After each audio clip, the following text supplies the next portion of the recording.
Hey, Al, Scott Horton here. Coming up this October 18th at Columbia University in New York, the Future Freedom Foundation is hosting a conference titled Stop the Wars on Drugs and Terrorism, featuring Glenn Greenwald, Radley Balco, Jeremy Scahill, Eugene Jarecki, Jonathan Turley, and others. The event is free and open to the public, but registration is required. Just head over to fff.org to sign up. That's the Stop the Wars on Drugs and Terrorism Conference, Saturday, October 18th, 2014 at Columbia University, sponsored by the Future Freedom Foundation at fff.org. All right, you guys, welcome back to the show. I'm Scott Horton. I'm tweeting and direct messaging, and I'm running a radio show, and I'm trying to read a bunch of stuff and catch up. What the? God dang it. I got Matthew Ho on the line. He was, correct me if I'm wrong here, Matthew, U.S. Army in Iraq and U.S. State Department in Afghanistan. Is that correct? Right? Hi, Scott. How you doing? I'm doing great. I was with the Marine Corps. Served with the Marines for 10 years. I don't know why I got that screwed up. I thought Marines, but then I thought I was wrong about that. But no, okay.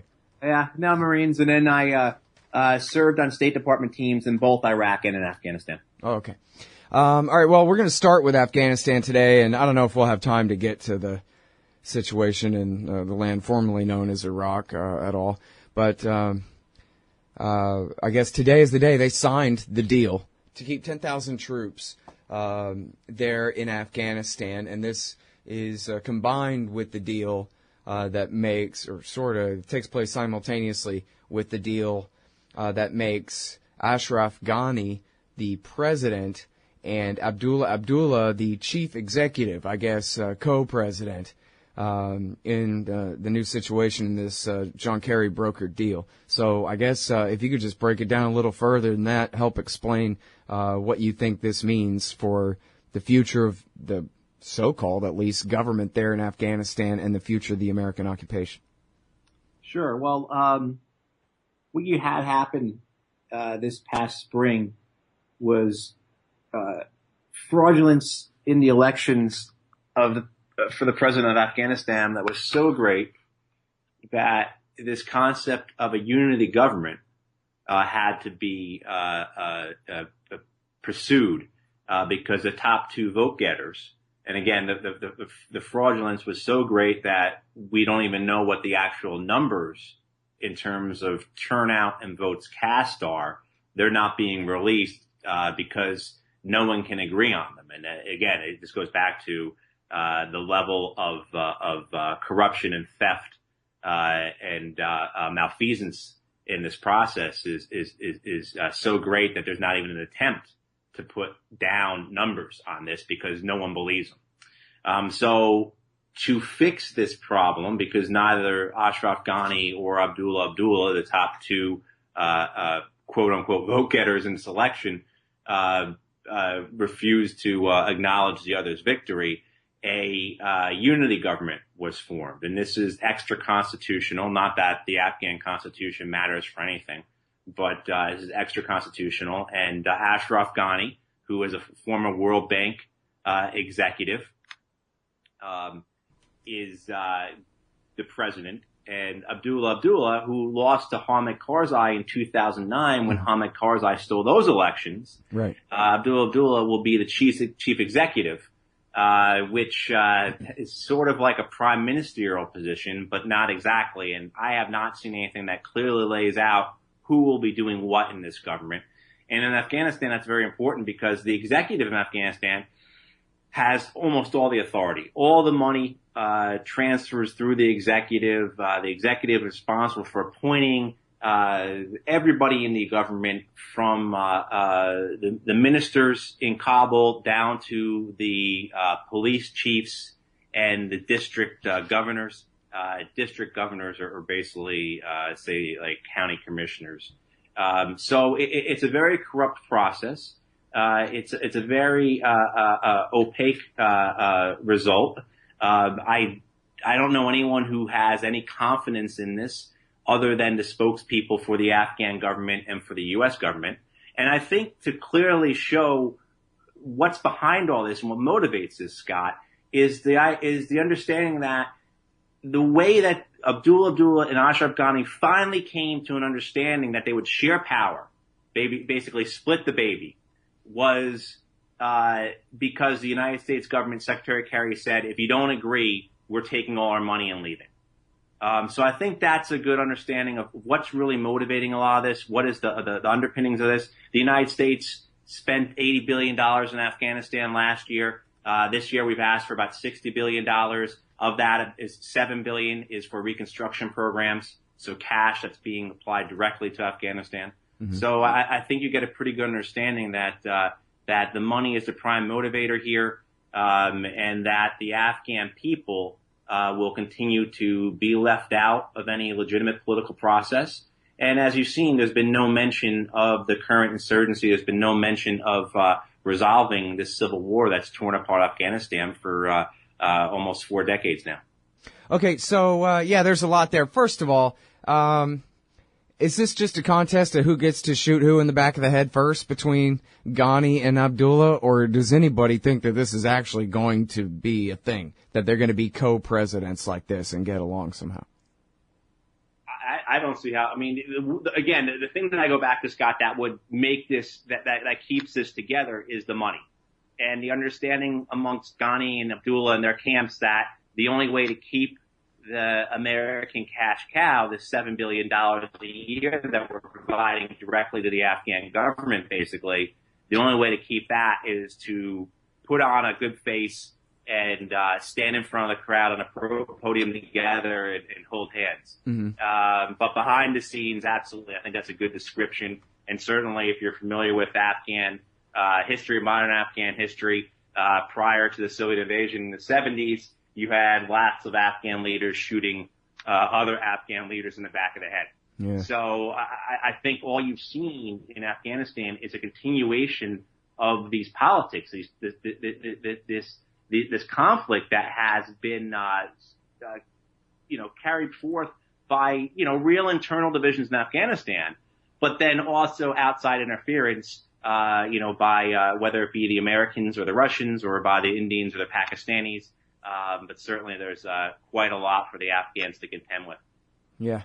Well, and I mean, what does it say for the American empire that after all this occupation for 13 years, really with at least stability in the palace in Kabul under Hamid Karzai all this time, and all the money they've spent, all the chance they've had to build things up the way that, with the blank check that the American people have signed for them, that they can't even pull off an election, a simple kind of presidential election at all. I mean, to read Matthew Aid and Anand Gopal on, I think their reporting in Harper's was on the first round of the election here, where the people out in the countryside didn't even get to vote at all. Basically, you get to vote if the cameras are there, for the international press, and otherwise the whole thing is just a put on. And then with the dispute over Abdullah, now they're trying to work out this thing where don't release the numbers, because the numbers now are going to say that Ghani won, but Abdullah is so convinced that he really won in the first round, even though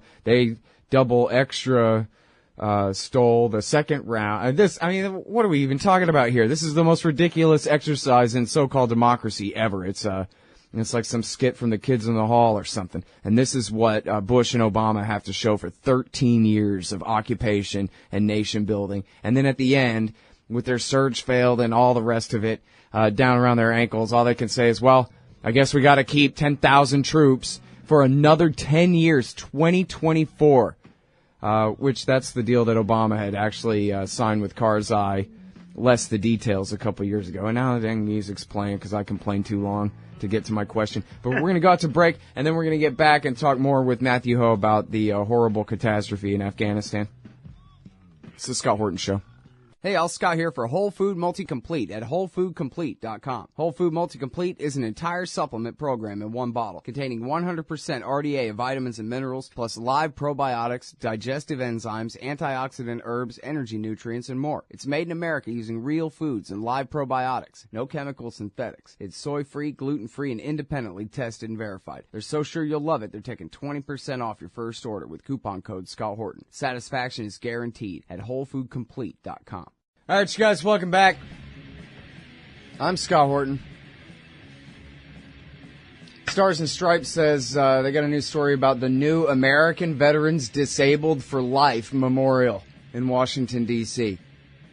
Because it's high time that the maimed had a little statue of their own. And there are plenty more coming where that came from. It looks like they signed this deal till 2024, and it, of course, includes the all-important immunity, Matthew, so that the U.S. Army can continue to operate, I guess, in with only 10 or 20,000 people there. What does that even, does that count as counterterrorism forces? Does that mean Delta Force night raids are going to continue indefinitely kind of thing, or is that just force protection for the capital city? I think you're still going to see some limited raids occurring, but mainly I think that that presence, Scott, is mainly directed outwards towards Iran and Pakistan. You're looking at the primary purpose of the U.S. presence there being both those countries opposed to Afghanistan.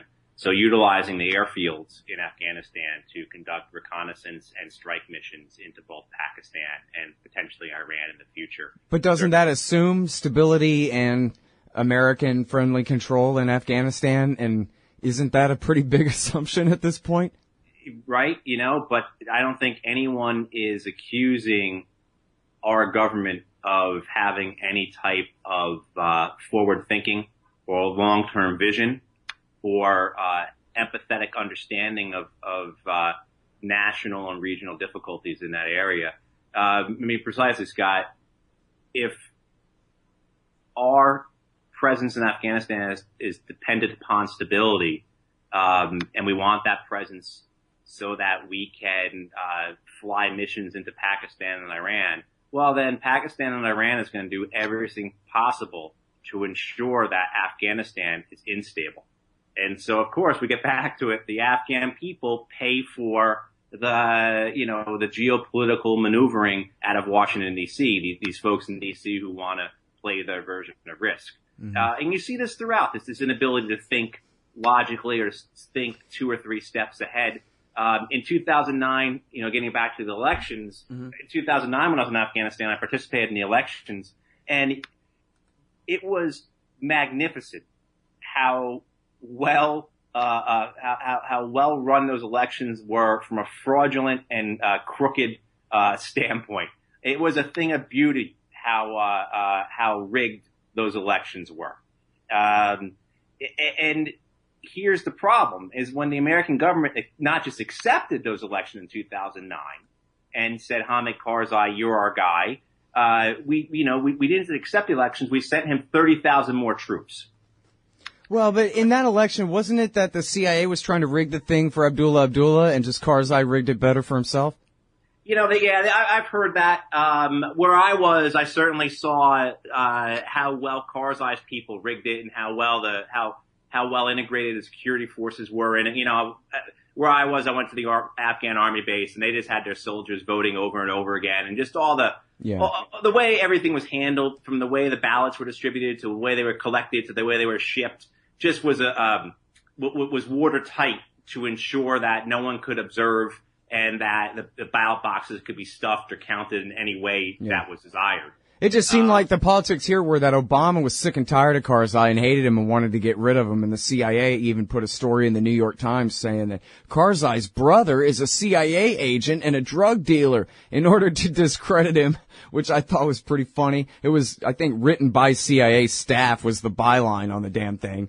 Well, but the reality was Karzai's brother was a drug dealer. He was. Yeah, of course.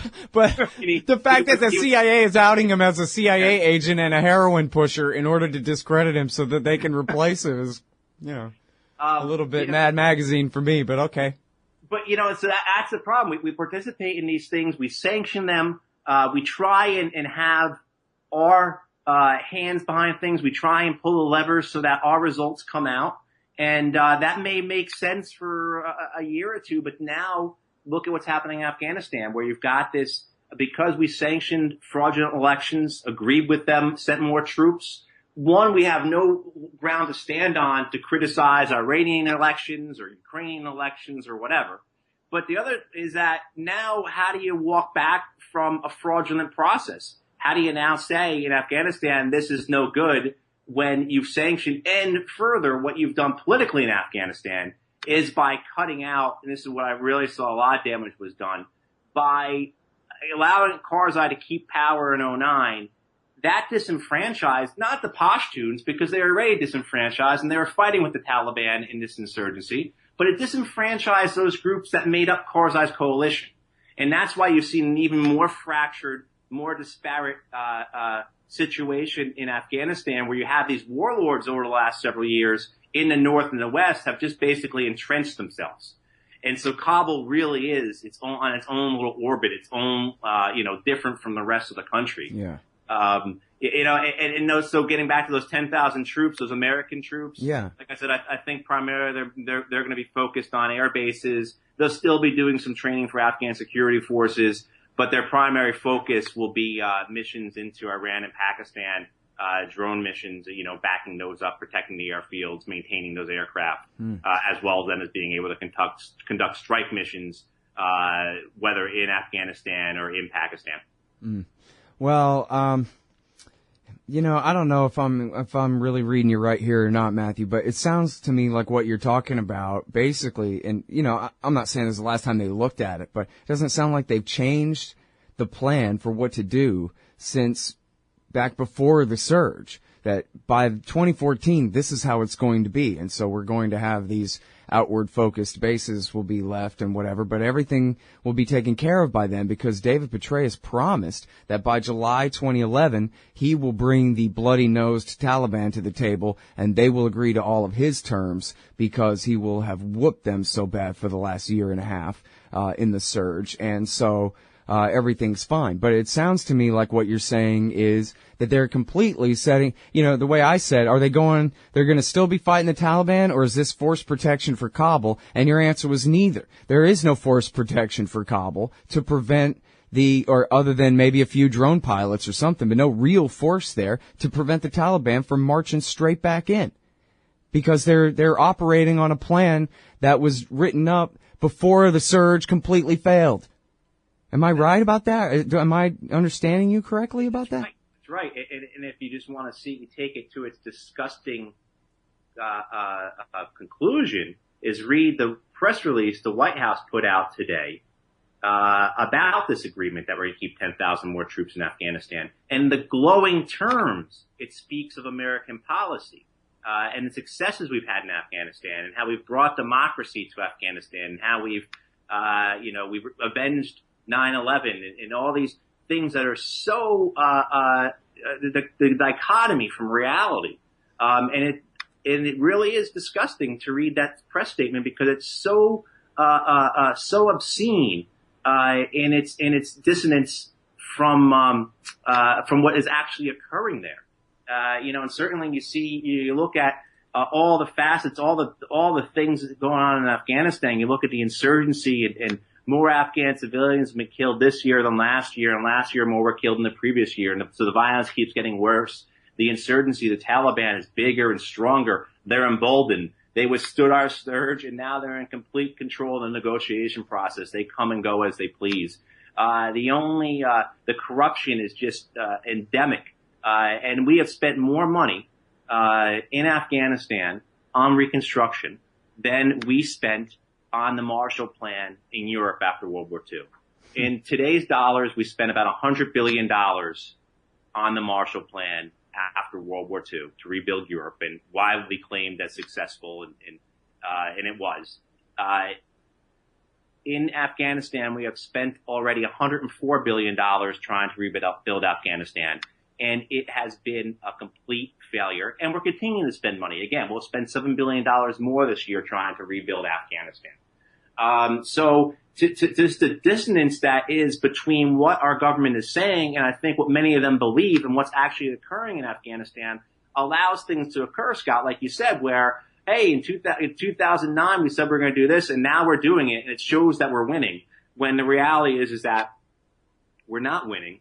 We're losing. We're making the situation worse. We're wasting just resources, both lives and treasure, at a level that we just simply can't sustain. And it's immoral to do, let alone the destruction that we're causing in that part of the world. Yeah. Hey, real fast here. Can you give me any kind of ballpark number on how many Taliban fighters there are now in the Afghan Taliban? I haven't seen, they stopped, a couple 10, of years 20, ago. 30, 40. But about 30, 40,000 would probably be the estimate. But it's probably more than that reality in terms of supporters and their networks. Yeah. All right, everybody, that's Matthew Ho. He was with the Marine Corps in Iraq and the State Department in Iraq and Afghanistan. He writes at the Huffington Post. And I'm sorry, I don't have all your information in front of me. Can you give me, is it MatthewHo.com? Yeah, MatthewHo.com. Yep. Right. Okay, thanks very much. I appreciate it. Hey, thanks, Scott. You have a good one. You too. All right, y'all, we'll be right back after this. Oh, John Kerry's Mideast peace talks have gone nowhere. Hey, y'all, Scott Horton here for the Council for the National Interest at councilforthenationalinterest.org. U.S. military and financial support for Israel's permanent occupations of the West Bank and Gaza Strip is immoral, and it threatens national security by helping generate terrorist attacks against our country. And face it, it's bad for Israel, too. Without our unlimited support, they would have much more incentive to reach a lasting peace with their neighbors. It's past time for us to make our government stop making matters worse. Help support CNI at councilforthenationalinterest.org. Hey, y'all, Scott Horton here. I want to tell you about this great new book, Livin' La Vida Barocca, American Culture in an Age of Imperial Orthodoxies by Thomas Harrington. While he comes from the left, Harrington has little time for much of what is passed off under that label today. Like us libertarians, he puts peace and freedom first. The book's got great essays on American fascism, empire, the Israeli occupation, the left and Obama, liberalism and the state, and some interesting lessons from the history of Imperial Spain. Livin' La Vida Barocca by Thomas Harrington. Check it out at scotthorton.org/books or scotthorton.org/Amazon. Hey, y'all, Scott Horton here. It's always safe to say that one should keep at least some of your savings in precious metals as a hedge against inflation. And if this economy ever does heat back up and the banks start expanding credit, rising prices could make metals a very profitable bet. Since 1977, Robertson Roberts Brokerage Inc. has been helping people buy and sell gold, silver, platinum, and palladium, and they do it well. They're fast, reliable, and trusted for more than 35 years. And they take Bitcoin. Call Robertson Roberts at 1-800-874-9760 or stop by rrbi.co. Hey, y'all, Scott here for MyHeroesThink.com. They sell beautiful 7-inch busts of libertarian heroes Ludwig von Mises, Murray Rothbard, Ron Paul, and Harry Brown. These finely crafted statues from MyHeroesThink.com make excellent decorations for your desktop at work, bookends for your shelves, or gifts for that special individualist in your life. They're also all available in colors now, too. Of course, gold, silver, or bronze. Coming soon, Hayek, Hazlitt, Carlin. Use promo code Scott Horton and save $5 at MyHeroesThink.com.